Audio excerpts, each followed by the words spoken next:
Bonjour à tous, bienvenue dans votre émission Grand Podium. Grand Podium est cette émission qui reçoit les modèles de réussite. Vous êtes opérateur économique, star, personnes influentes ou femmes battantes. Grand Podium s'intéresse à votre parcours. Aujourd'hui, nous nous intéressons à un jeune entrepreneur qui se nomme Mahamoudou Doukara. Mahamoudou Doukara fait la fierté des entreprises maliennes.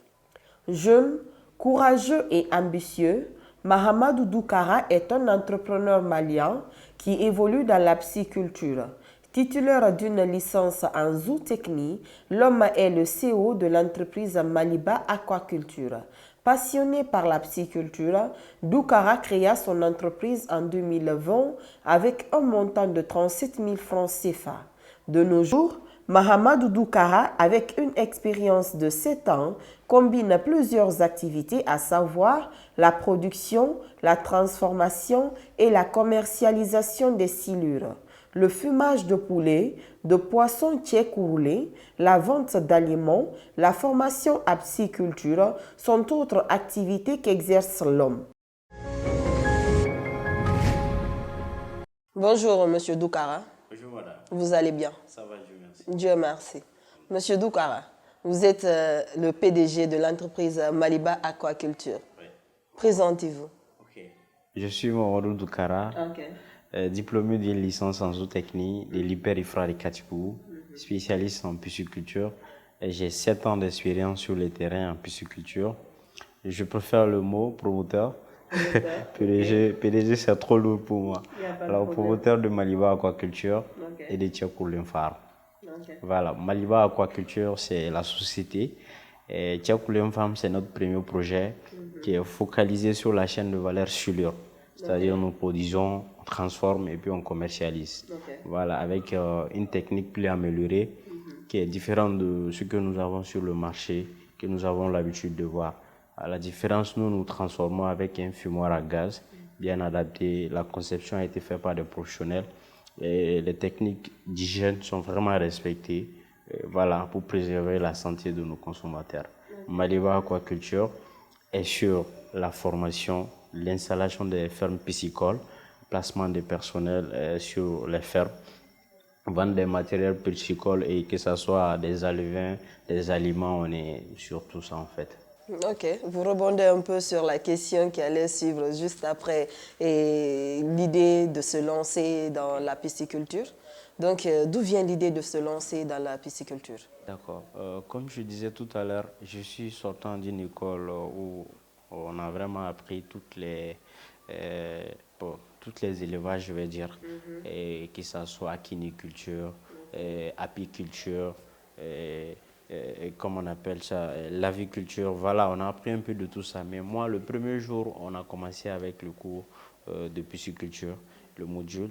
Je me suis fixé ces challenges-là avec le professeur ce jour-là. J'étais responsable de ma classe. Je lui ai dit, monsieur, je serai pisciculteur un jour dans ce pays. Mais je ne sais pas comment je vais y arriver quand même. Je serai un jour pisciculteur dans ce pays. Voilà, je me suis fixé ces challenges. Et comment y arriver maintenant? Durant les 7 ans, j'ai bossé vraiment là-dessus. Je suis passé par des projets et je suis passé par des fermes à l'intérieur du pays comme à l'extérieur du pays pour y arriver. Et aujourd'hui, on est là. Disons que l'objectif a été atteint. Il faut reconnaître que l'élevage... Espérons qu'on atteint l'objectif. Voilà, on est presque arrivé, mais on est encore un peu loin, je veux dire. Okay. Dites-nous, Maliba Aquaculture, quelles sont les différentes activités que votre domaine se donne pour objectif en un mot? En fait, dans un premier temps, on est sur la pisciculture. Parce qu'aujourd'hui, nous avons vu que beaucoup d'espèces sont en voie de disparition dû au changement climatique, la pollution des eaux, la pratique de certains systèmes de pêche. Alors, ces espèces-là sont en voie de disparition, qui fait que nos pêcheurs aujourd'hui, leurs recettes ont vraiment baissé. Et donc, il y a un problème de recettes actuellement. Alors, quelle est l'alternative pour pouvoir résoudre ces problèmes soulignés? Je pense que c'est à travers la pisciculture. C'est peu d'espèces qui nous restent dans le fleuve, dans les cours d'eau. si on arrive à améliorer les performances zootechniques, voilà, les élever, ça sera une alternative pour booster la production locale de poissons et également créer de l'emploi parce que l'argent qu'on prend pour aller injecter dans l'importation des poissons aujourd'hui est tellement gros. Le besoin réel de la production au Mali, c'est 500 000 tonnes. On n'arrive qu'à produire 100 000 tonnes. Le reste, on le fait par, comment on appelle, l'importation qui n'arrive toujours pas à couvrir le besoin. Alors, dans les 100 000 tonnes produites par la production locale, la pisciculture occupe 5 à 10%. Donc, vous voyez que le déficit est là. Il faut vraiment qu'on se mette au travail pour répondre à ce besoin. Alors, Maliba Aquaculture est sur la pisciculture en général. Tout ce qui a trait avec l'élevage de poissons. Et nous sommes en train de travailler étape par étape pour répondre aux besoins. On a commencé avec les filets, comme je le disais, Tchèque Farm. On produit depuis l'état larve, c'est-à-dire depuis l'éclosion jusqu'à la transformation. Donc jusqu'à l'assiette, on est sur toute la chaîne. Voilà, vous voyez un peu.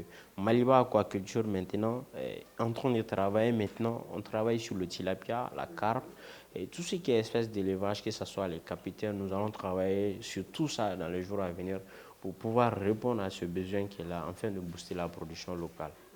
Voilà. Il faut reconnaître que l'élevage du poisson est vraiment demande de la patience. Donc, comment vous arrivez à avoir le bon résultat? En pisciculture, si vous devez vous lancer en pisciculture, comme je l'ai dit chaque fois, il faut toujours passer par une formation. Ceux qui se lancent chaque fois dans cette activité sans formation ont la chance peut-être de faire échec. La majorité, je dirais 90% font échec sans formation. Ce n'est pas comme les autres élevages où on vient, on aménage les bâtiments, comme avec la volaille, on met les sujets dedans. Non, c'est carrément différent. Je prends l'exemple sur la qualité de l'eau. Quelqu'un qui ne sait pas qu'aujourd'hui, la société qui s'occupe de l'eau ici, c'est Somagep. Quelqu'un qui ne sait pas qu'il ne faut pas utiliser directement l'eau du robinet qui contient du chlore sur les poissons et qui le fait, ces poissons vont mourir. Et s'il n'est pas passionné, il ne sera plus prêt à continuer avec la pisciculture. Donc c'est dans la formation, on peut avoir toutes ces informations, la bonne information à travers les formations. Et ensuite, comment aller, quelles sont les étapes avant d'aller même d'abord directement sur la pisciculture, quelles sont les directives? C'est-à-dire que si je devais planifier comment réunir le fonds, l'espace disponible, comment je peux aménager, à travers quelle infrastructure de production, quelles sont les bonnes souches d'alevins, quelle est la bonne alimentation à appliquer, le suivi à apporter. Il faut apprendre tout ça là. Et aujourd'hui, les gens sont pressés de se lancer. Moi, j'ai fait carrément 7 ans sur le terrain et ce n'est qu'en 2020 j'ai lancé l'entreprise pour pouvoir me lancer maintenant et à commencer avec les formations payantes parce que tu ne peux pas former quelqu'un tant que toi-même tu n'es pas performant, c'est-à-dire que tu n'as pas assez d'expérience, ça va être compliqué. Parce qu'il faut partager son expérience. Certes, la formation, c'est, voilà, on vient dans une salle, on donne les directives. Mais aujourd'hui, les gens ont plus besoin d'une formation pratique. Voilà, on est focus sur ça. Donc la formation, je dirais, il faudrait quand même se faire former pour pouvoir atteindre le résultat qu'il faut. Et il ne faut pas tout de suite se dire que quand je commence tout de suite, pouf, la rentabilité, ça va venir. Dans tout projet, le début est toujours difficile. Nous, on a connu des moments pas possibles. Moi, je me limite là. Ok. Vous avez parlé d'expérience, 7 ans d'expérience. Oui. Okay. Oui. Dites-nous, quels sont les bons moments qui vous ont marqué durant ces 7 ans? Ok. En fait, moi, je suis toujours, je suis toujours dans la joie, hein, surtout quand je suis en contact avec les poissons. Okay. J'aime toujours cette activité depuis fort longtemps. C'est parce que même il y a eu des moments où je ne prenais même pas de salaire, mais j'étais dans certaines fermes, mais je ne prenais pas de salaire. Mais j'étais tout content et les gens se demandaient comment j'arrive à survivre avec eux dans la ferme. J'ai dit non, moi j'aime être en contact avec ce que je fais.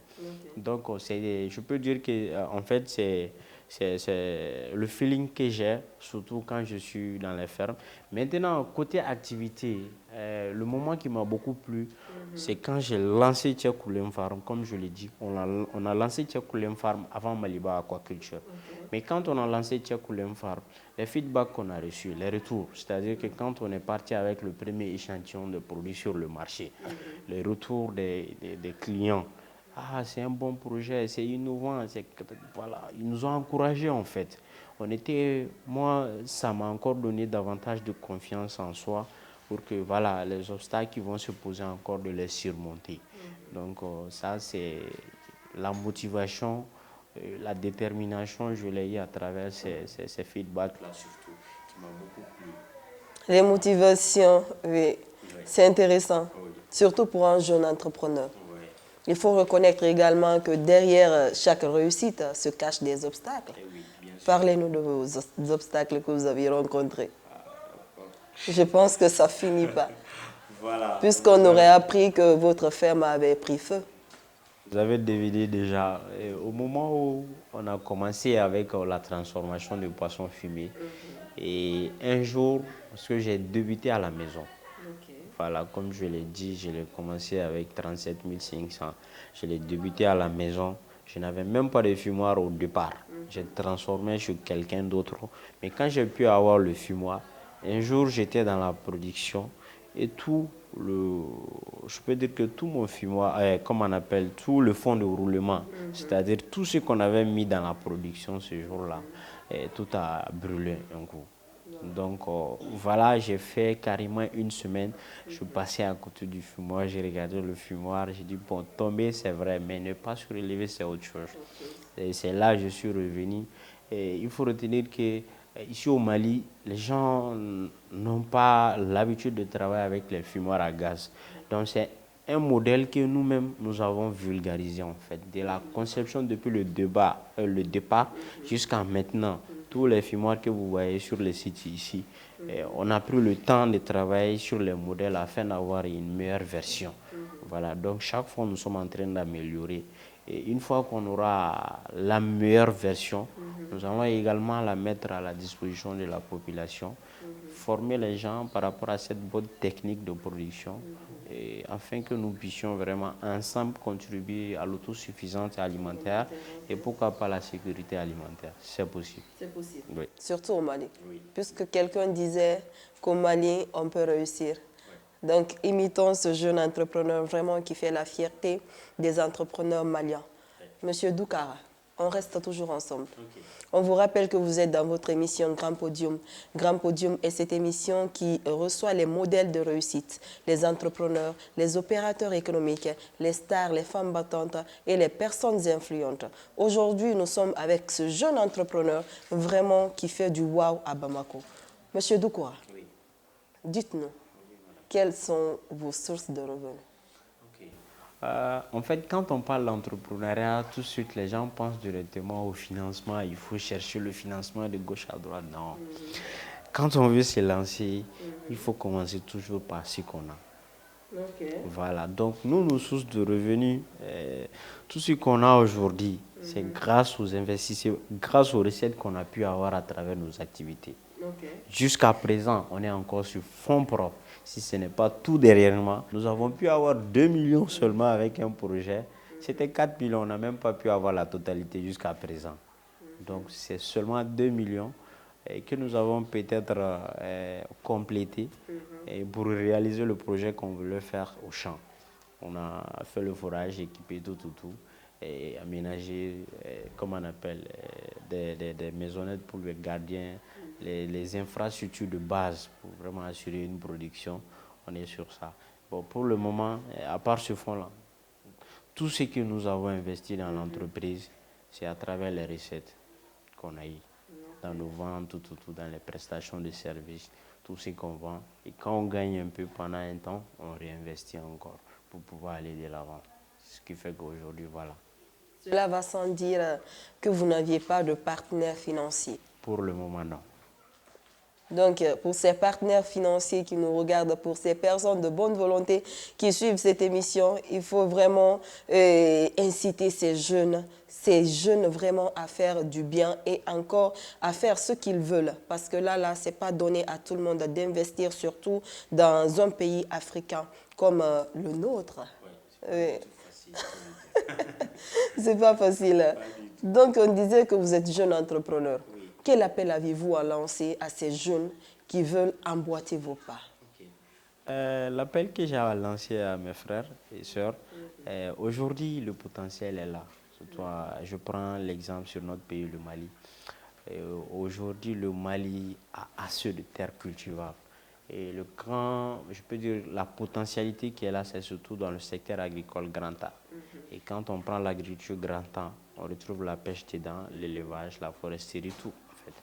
Alors, et quand on prend également un maillon de l'agriculture, je prends la pêche. Aujourd'hui, vous produisez le poisson. Le poisson, on en consomme chaque jour. Levez-vous, mais comment y arriver aussi? Souvent, c'est aussi ça, le point de départ qui est difficile, surtout pour avoir le fond pour se lancer.